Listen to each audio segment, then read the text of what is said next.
LinkedIn News. Whether you were bacteria or whether you're an ant or whether you're a dolphin or whether you're us, this thing that we call life has one chance to be in you, to look through your eyes. The universe becoming conscious just for a brief time in each of these forms. So the universe only has one chance to see through your eyes. And there is absolutely no judgment. The universe does not really have, as far as we understand, any universal morality or good or bad. But the thing that I like to put on it is the beauty that everything that exists is part of that ocean. And we're all that little drop that becomes the ocean. Give yourself that much respect and your life that much respect, even if it is working hard, raising kids and going nuts with everything you need to do. The stars out there are looking down on you and you're looking back up at them and you're a bit of the universe made conscious briefly, and it will never see through your eyes again. You just heard Michelle Thaller. I'm Leah Smart, and we'll be right back with our show.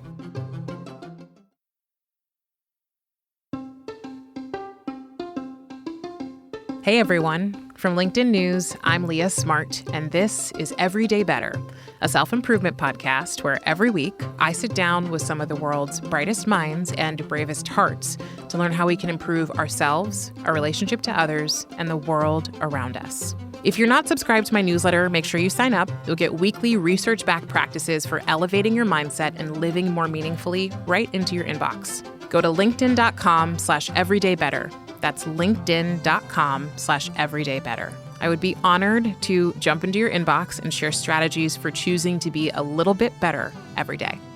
It's Women's History Month, so we're featuring exceptional women who are introducing new ways of thinking. This is Women Making Waves. So I decided today to ask someone a little unexpected onto the show. Her name is Michelle Thaller, and she's an astronomer from NASA. And I kind of knew what to expect, but at the same time, I had no idea what to expect. And wow, what a conversation. So Michelle is a scientist and astronomer who has the privilege of studying and exploring the universe every single day and sharing what she's learned with people like us who typically don't get to do that. What drew me to her is not just the fact that she works at NASA or that she's an astronomer, but that she actually has and shares so much of her personal life and experience and connects it to such a scientific field, which oftentimes doesn't feel natural. She talks about the grief of losing her husband quite suddenly and where that took her. She is open about her range as a scientist who continues to ask questions that connect our existence with some form of meaning. And I so appreciated the way she talks about how we must be intentional with our lives. Because as she puts it, the universe, or this thing we call life, only has one chance to see through each of our eyes. Here's Michelle.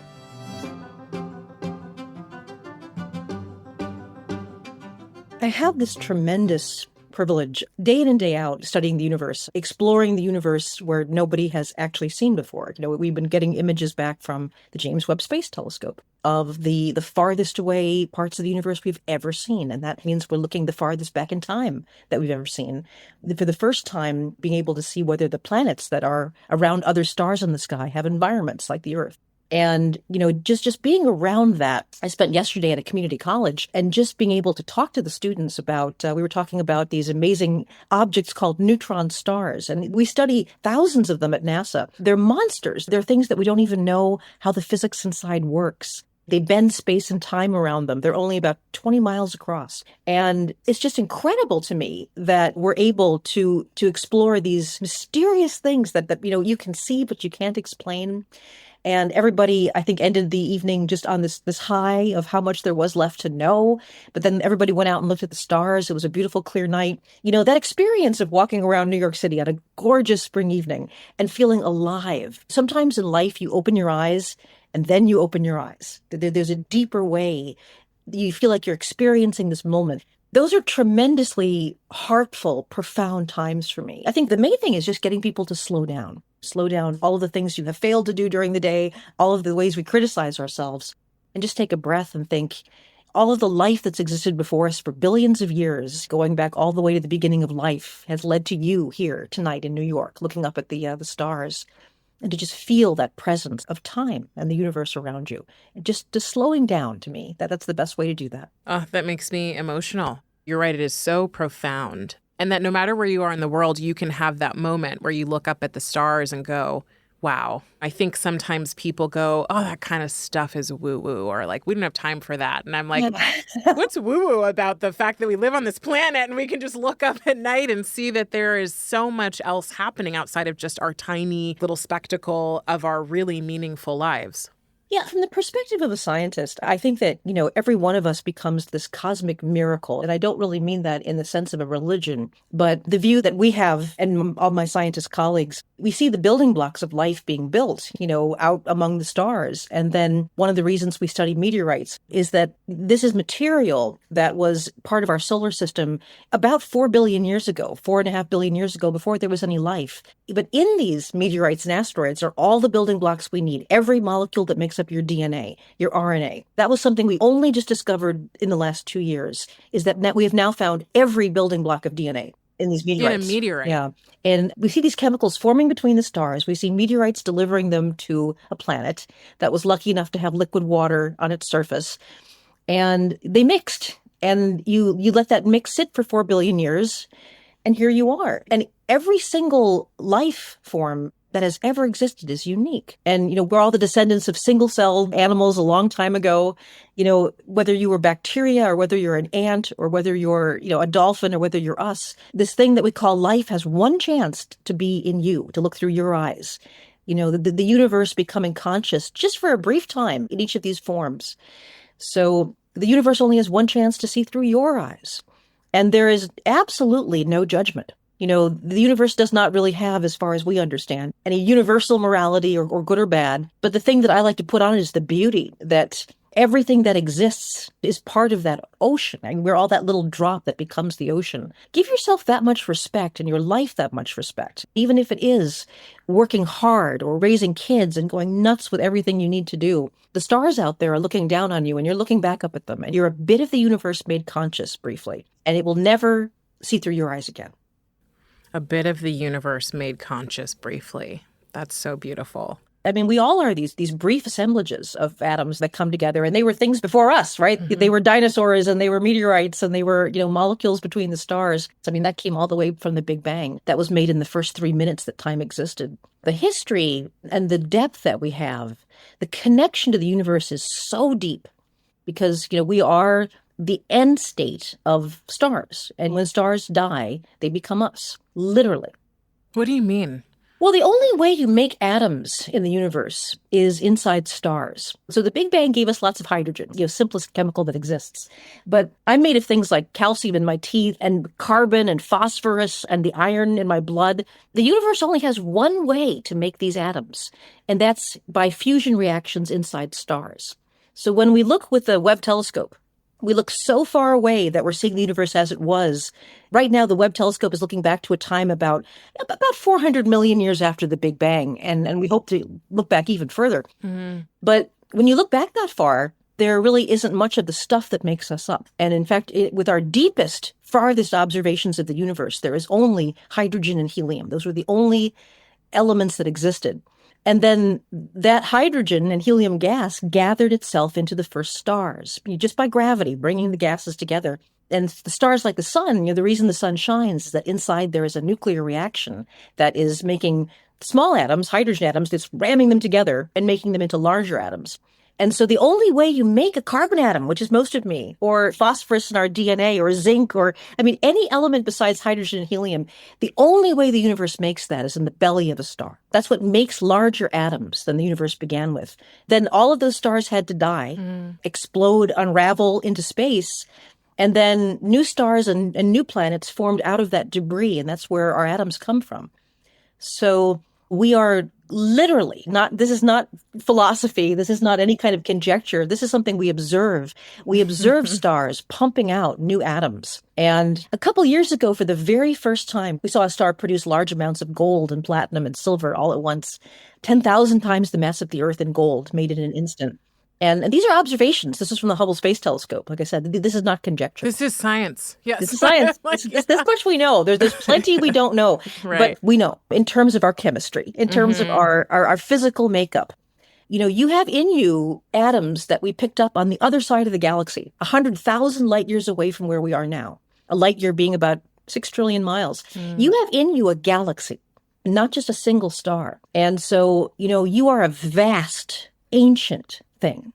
I'm going to try to get to like the laywoman's terms here. Yeah. So I'm going to just keep asking this question. What does that mean? When you say you have in you a galaxy, we didn't get as much education in this. And so sometimes it does feel so far away, you can't wrap your mind around it, which is probably why I know you host How the Universe Works and giving people this, right? So what do you mean by that? It's funny actually how simple it is. I think a lot of people are almost sort of looking for it to be complicated.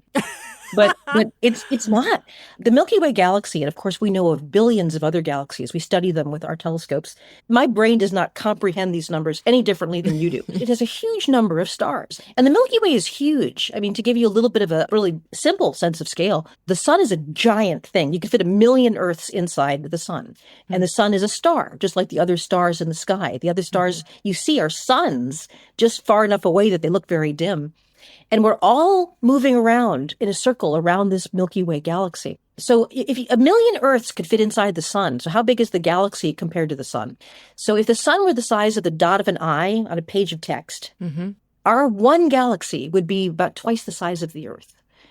So we're in a vast cloud of stars where even the sun is tiny, and we're all together in this galaxy. And as we have orbited around and around this galaxy over the lifetime of the Earth and the solar system, we accumulate bits of dead stars, stars that have unraveled or exploded when they died. And in that debris are all of the chemical elements that make us up. There's no way to get oxygen that you're breathing now, except that oxygen atom was actually made inside a star that then died. There's no way to get the iron that makes your blood red. The iron is actually kind of fun because the iron is only formed when a star dies violently in a big explosion. Wow. And so the iron in your blood was formed the instant a star died. And we don't mean that metaphorically. Literally, that's the only thing in the universe that makes an iron atom. So yes, of course, we formed inside our mother's wombs and our relatives, and we eat things, and then that goes into who we are and makes up our bodies. But the thing about science is you just keep asking the question one more time. So where did that come from? And the answer is astounding because we know this to be true. We see this happening all around us. We see stars exploding. We see new atoms coming out of them. We see them gathering themselves up into clouds that then form planets. And now we're trying to see, if there's any evidence of other life. I mean, I'm sure there must be other life out there in the universe. The question is getting the real evidence, so it's not just conjecture, but do we have real evidence of it? But this was the story I couldn't get out of my head. I actually heard it first from Carl Sagan, all the way back when I was a child, that there is no way to make an atom of carbon or of calcium or anything except by a star dying. And so you are a galaxy put together. And once again, that dust from the dead stars made all of these rich chemicals, created the conditions we needed for life to start. And now you're a little bit of the galaxy. You contain billions of dead stars inside you that blew up other planets and maybe other beings. And that's where yourself, your body, as you breathe in, you're breathing in trillions and trillions and trillions of new atoms each time you breathe. And with all of that, you're breathing in new worlds, new stars, new histories. And then your atoms eventually disperse and become other things. So, we have this shared moment right now where, we who are listening right now and who are seeing this, we have this shared moment right now of being the things that are alive right now.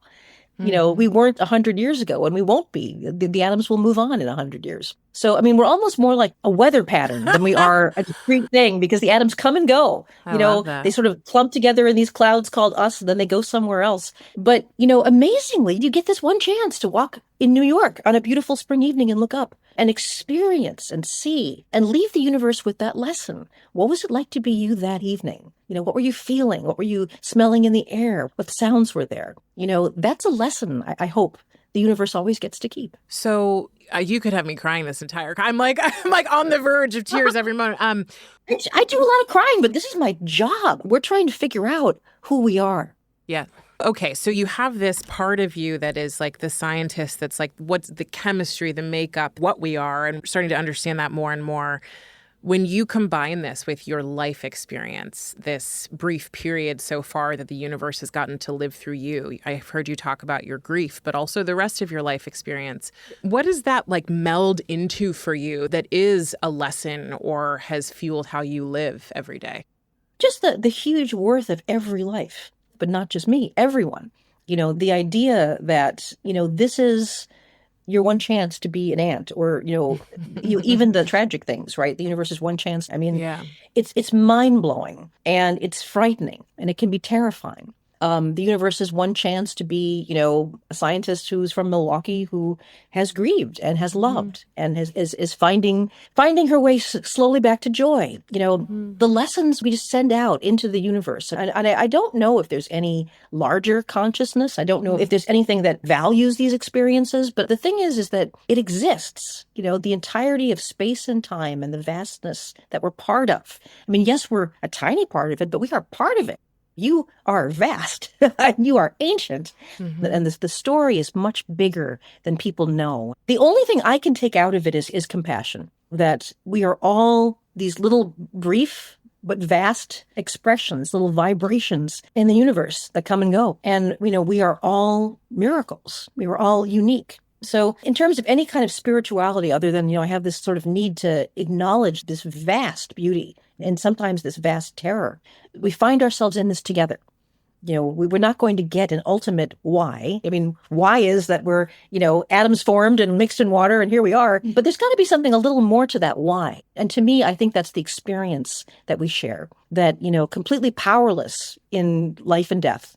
Briefly, we get to say to each other, look up, and look at me and see the universe and see me in front of you and see love and see grief and see vastness. And, that's something that never leaves me for a second.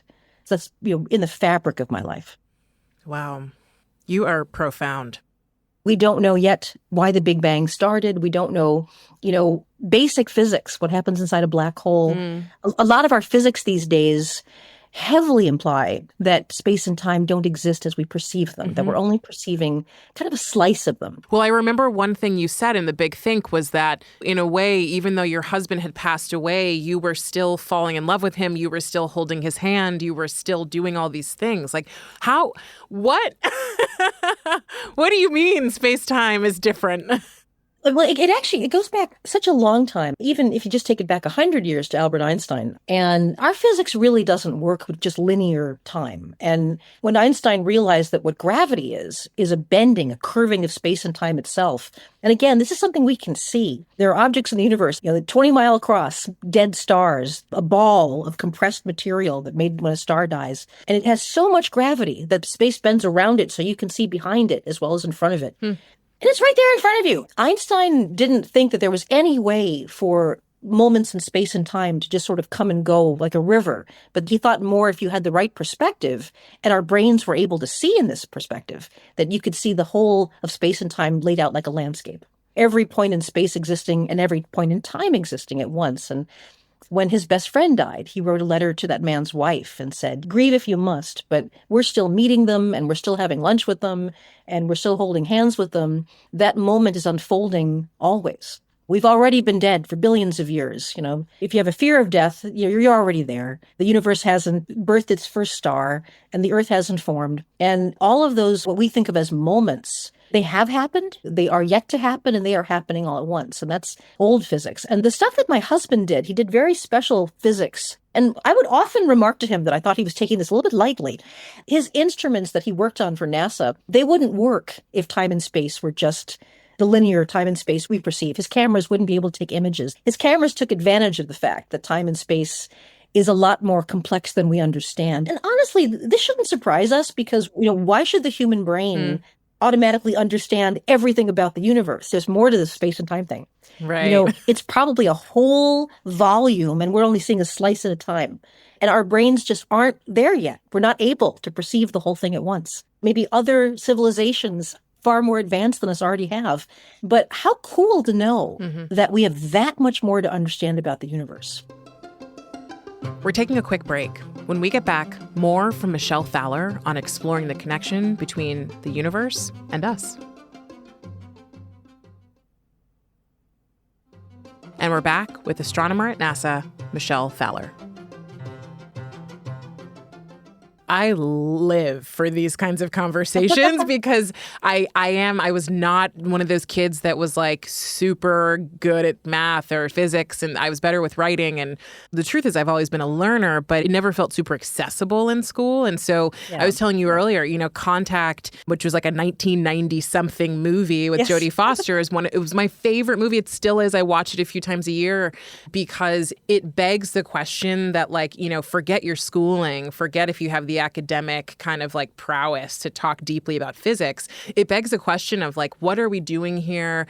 What are we made up of? What else is out there? And it's those big questions that fuel me. So I so appreciate your work. I've heard you talk about your own experiences that were personal and deep, but then you're also this scientist, and so you feel very human and accessible. Well, and one of the things you have to realize is that the way we experience these facts and the social construct of science, the way we teach science and the way we present science, and even the word science, these are social constructs. Much the same way that, we used to think there was a way to be a man and a way to be a woman, or, what does ethnicity mean? What does skin color mean? All of these are social constructs. They have nothing to do with reality. And so the idea that science has to be complex and difficult and confusing is a holdover from a time when, the people that were allowed to do science were basically, the second sons of rich families who didn't have to inherit the estate. There was nothing to do with them. And the world favored them and catered to them, built this culture around science. And the fact of where you come from and what your atoms are made from belongs to you just as much as anybody else. And so this idea of the ivory tower and keeping people out from learning science and saying it's so hard, learning science is no different than anything else that you need some time. For example, if you want to become fluent in French, it's going to take some years. It's going to take some time, some practice, some trial and error, some making mistakes. But you hardly ever hear people say to somebody in college, well, you could never learn French. You just don't have the mind for it. There are mental differences and people can perceive different things in different ways. But we do science such a disservice the way it's been taught. Mm-hmm. I agree. So I want to ask you then, if you were meeting a group of 5-year-olds and you wanted to take your 25-year career and all that you've learned and understand, what would you say to give them perspective on the universe and on their lives based on what you understand? Science isn't about telling people a body of knowledge. It's about asking questions. And I would have had a much easier time in my education if I felt my own power, my own agency, as it were, to be able to ask a question and then to investigate it. The idea that in your mind right now, you are enough to be a scientist. There is no specific facts or body of knowledge you need to ingest. It's all about you taking a breath and feeling your own power to open your eyes and observe the universe as this little bit of the universe that's never existed before and never will again. And what interests you? And what I would say is, once you get them going on that, people always joke about kids asking why. Encourage them to ask why one more time. So, why is that sweater green? What makes the color green? What is light? What do we mean by that? Where does light come from? Why do we enjoy those colors? How does our eye perceive them? What is the brain doing? And all of a sudden you've opened up, this huge horizon of questions. And so that idea that, you already are here, you're a little bit of the universe, like we talked about, opening its eyes briefly. What do you see? What do you like? What do you want to know more about? And maybe you'll have an idea that nobody else ever did. And trust yourself and trust your worth, that your own thoughts are as good a way to perceive the universe as anything else. There's no economics or racism or sexism, or the universe belongs as much to you as any other being that has ever existed. So, I think that's how I would start 5-year-olds on the path to be a scientist. I love that. And children are so fascinating because they don't have so much of what we've accumulated And a lot of what we've accumulated is socialization, right? And so you even talking about like the ways in which we're told we can and can't learn or grow and expand based on our history or based on things feeling hard or things being inaccessible. Yeah. Children don't do that. And then as they become adults that set in stone these beliefs that I think a lot of us then move forward with. And we say, that's just how it is. That's just how the world is. That's just the way life is. Instead of like, oh, wait, why is life this way? Or is that true? I mean, one of the lessons I took from grief was having to learn how to be my own advocate. It sounds trite, but I mean, seeing as I spent most of my life kind of beating myself up for not being better at science or winning grant money or organizing my life or whatever, the idea that for a while you don't have the energy to put yourself down. You'll get to a dangerous place if you do. And it's just, again, taking that breath and relaxing and saying, what you're feeling is legitimate. What you're thinking is legitimate. Let the judgment just creep away for a while. Just kind of go away with the tide for a while. Give yourself some space just to say, maybe I am smart enough. Maybe I'm exactly what I'm supposed to be. We've been put into different cultural boxes and societal boxes, but just taking a break from it and saying, we don't understand anything about that. I mean, I was trying to tell the community college students yesterday that the idea that there's a right brain, left brain, there's like a logical brain side and a creative brain side. Do you know that has no basis in reality? There's no basis in science. I had no idea, but wow. So it's not like, you do MRIs and the artist, oh yeah, that's your left part of the brain. This lights right up. No. So, I mean, there are some centers in our brain, like the speech center, where, we know that if this particular part of the brain is injured, people have trouble speaking or understanding words. But there's no such thing. The idea that we only use 10% of our brain, no basis in fact. The idea that there's a left brain, right brain, no basis in fact. So we put ourselves so willingly into these boxes because we're told, oh, yes, that's how it is. There's a right brain, left brain. I mean, one of the things I've had to fight against hardest in life is that people kept saying all the way back to when I was a kid that I didn't have the right personality to be a scientist. And I think by that, they sort of meant this stereotype of somebody that was maybe socially withdrawn, very logical, very dispassionate, not very emotional. And that's not me at all. I tried to make myself into that character to fit in. Pretty much my life before I had to deal with some very difficult emotions like grief. And then I couldn't. I didn't have the mental energy to try to change my behavior to what I thought it was supposed to be. So, I mean, for me, the experience of grief stripped down a lot of the stuff where I wanted to be something different. I wanted to be more logical. I wanted to be more like a typical traditional male scientist. And I'd spent so much mental energy trying to put myself somewhere where I wasn't. And instead, it turns out you can be just as good a scientist being exactly the way you are, with all your emotions and all your doubts and all your need to dance and your love of big prom dresses and whatever else. And just, put down that judgment that's been put on us. I got to a place where I couldn't support the grief I was going through, the life I was trying to lead, the legal questions, the working full time, the dealing with the pandemic, and tearing myself down. And it's an incredible gift, a bit of a dark gift for having grieved, but the gift to actually know you can put those things down. It actually is possible. I had my own experience of that, or have had multiple experiences that I have to put this down or I can no longer hold this. And the thing is, it feels a little untethered for a while because you go, then what do I hold? If I'm putting all this down, like, what do I pick up? It's a mix of your authentic choices, understanding, experience of life that you create a new way of showing up, a new way of being that feels liberated and can sometimes also feel isolating if you don't have people around you who've also sort of gone through that transformation, even if they didn't end up right where you did, but that have, I feel like, that understanding of what it's like to go, I can no longer subscribe here, so I've got to write my own paper, that I publish every week. It's interesting you say isolating because that was my experience too. What can I ask? What was that experience in life that got you to can't hold these things all at once? I live in New York. I'm from California. I had moved across the country back to California. And I moved mostly because I was 28 and I thought, well, everybody I know left New York. So I said, well, I guess it's time for me to go home too. And deep down, I knew that that wasn't true. But I did. I went home and I took a new job and I lived in San Francisco and I hated everything about all of it.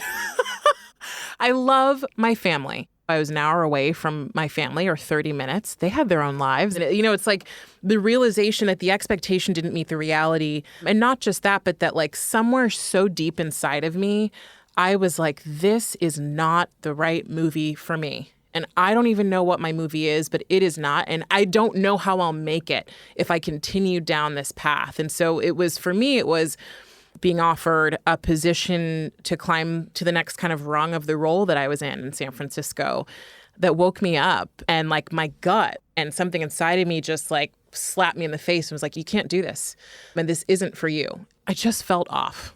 I am someone who believes that there is something else going on outside of us. I don't know what that higher consciousness is. I don't necessarily subscribe to anything or anything like that, but I know that there's something else going on. And I asked that something else, that universe or universal intelligence, for help or guidance.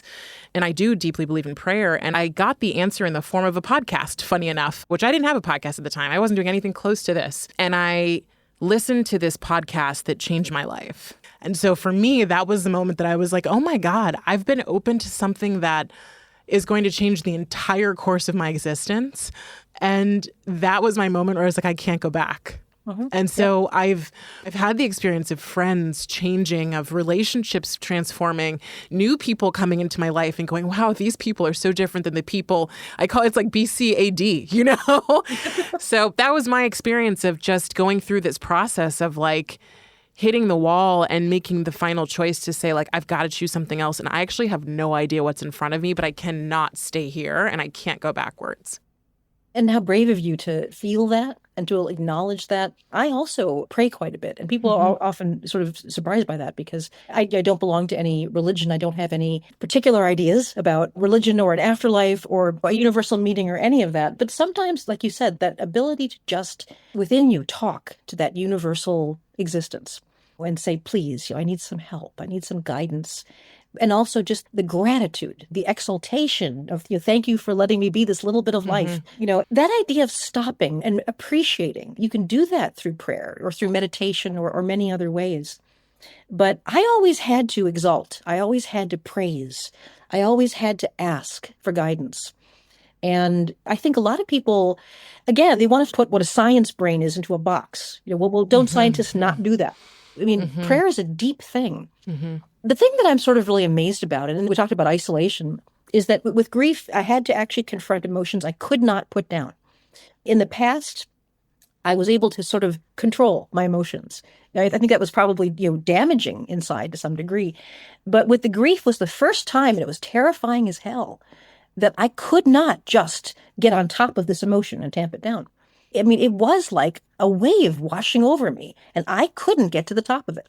I did not have the ability to make these emotions go away. And through the entire thing, I was working and dealing with legalities. This was not me, being on the floor, unable to function. It's interesting that even when you feel that way, you can keep moving forward. I did spend a lot of days on the floor, seriously. But there were days I could not get up off the floor. But then the next day I had to get to work, and I had to keep going. But the idea of being with something bigger than yourself, this is something I can't control or turn off. And it is going to change me. One thing you do get to see when your spouse dies young is, I thought we had all this time. I thought we had this time for a future, to retire together, to travel. And I am so glad. I mean, thank the universe. We played and we traveled and we danced and we had a great time and we were silly and we did everything we wanted to. And so when this person finally closed their eyes on the world, there really was nothing left that hadn't been done. The mourning was we wanted more of it. We wanted more of the good stuff. But I am so glad we didn't wait until the time was right, or we had enough time, or we had enough money, or we really knew what we were doing, or we had the right plans. I'm so glad we didn't wait for any of that. Whatever was in our way, we tried to embrace it. And, to be precious with the time you're given, because you don't know what that's going to be. My husband went from absolutely fine to dead in 9 months. And that's going to happen to some people out there, some people that are probably listening to this podcast. And eventually, of course, we'll all close our eyes on this world. And so being so grateful and so precious, and then having the bravery to say, How am I going to follow my heart and my mind? This unique bit of the universe that's me. What does it want to show the universe? What would I like to leave as my lesson? I think once you ask yourself that question and you feel that you're not immortal, you've watched your husband die, you're never going to look at life the same way again. And it's not all bad. As difficult as grief can be, the transformation can be powerful. I wish to the universe it hadn't happened. I'd rather be that person I was before. I'd rather none of this have happened. But the time is precious, and we are precious, and everyone around you is precious. Michelle, what do you know about awe, the experience of awe? So it's something I've felt from a very small child. And like I said, I am privileged in life to work in a field professionally where I'm confronted with awe all the time. I learn something new at work every day. It's like every day, it's like, wow, a new observation. And some of them are really amazing and fun. And some of them are really terrifying and thought-provoking, like some of the climate change stuff I was reading this morning. I mean, awe can be in so many parts of your life when you feel that presence of something larger than you. Awe is not something you need to chase. It's not something that is rare and difficult to find. I mean, you are swimming in it. Every moment, swimming in it like a fish is breathing water. Awe is moving in and out of your body. It's just there if you take a moment to listen to it. Just take a moment and feel your life moving in and out of you. And awe is right there, right inside you at any time. That's beautiful. What do you know about the universe after all this? Well, the thing is, it's my job. I mean, I certainly know a lot of facts about what we know. I think the thing that I know about the universe, which is most intriguing and most awe-inspiring, is, in science, I've had to confront nose to nose that we do not understand reality yet. We don't understand the nature of reality. We don't understand how time and space work. I mean, we're these lovely higher order primates, these wonderful higher order primates don't have the brain yet to actually see everything that is. We are seeing slices of something, but we're not seeing the whole thing yet. That is obvious in the physics, in the experiments. I mean, we're getting very good at something called quantum teleportation. As we become more and more adept at quantum computing, these effects are going to be more things we need to actually learn how to manipulate and control and use for better computers. And we know for a fact that the space and time is not the way our brains perceive it, that we are missing a lot.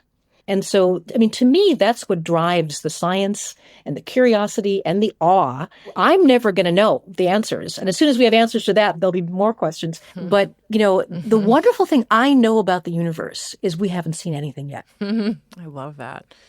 All right. So I'm going to have you complete these 3 statements, Michelle. Better humans are compassionate. Better work is joyful. And what does a better world have? Balance. What does that mean?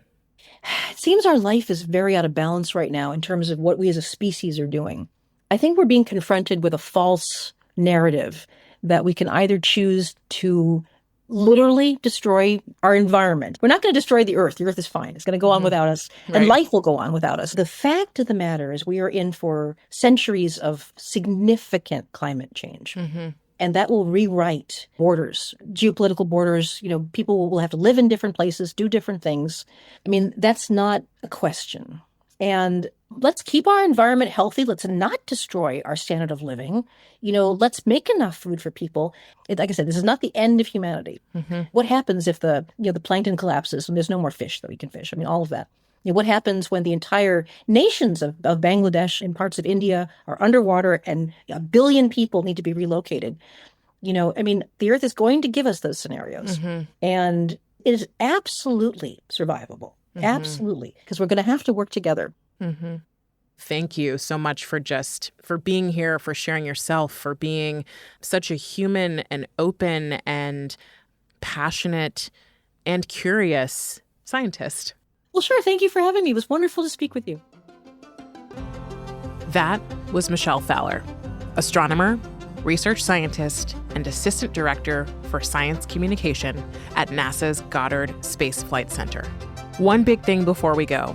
When I consider what this conversation was really about, I feel like its themes are universal for how we live better and more intentionally.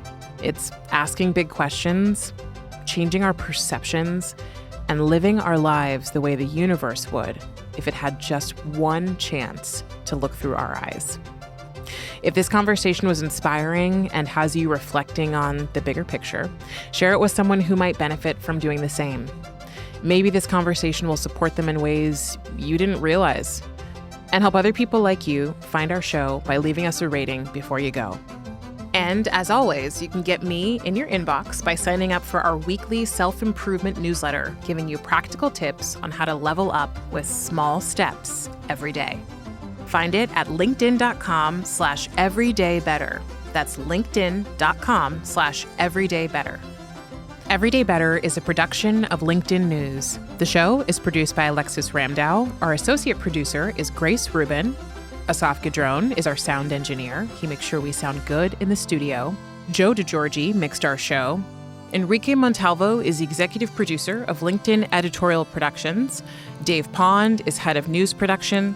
Courtney Koop is head of LinkedIn Original Audio and Video. Dan Roth is the editor-in-chief of LinkedIn. And I'm Leah Smart. Thanks for coming with me, and I'll see you next week.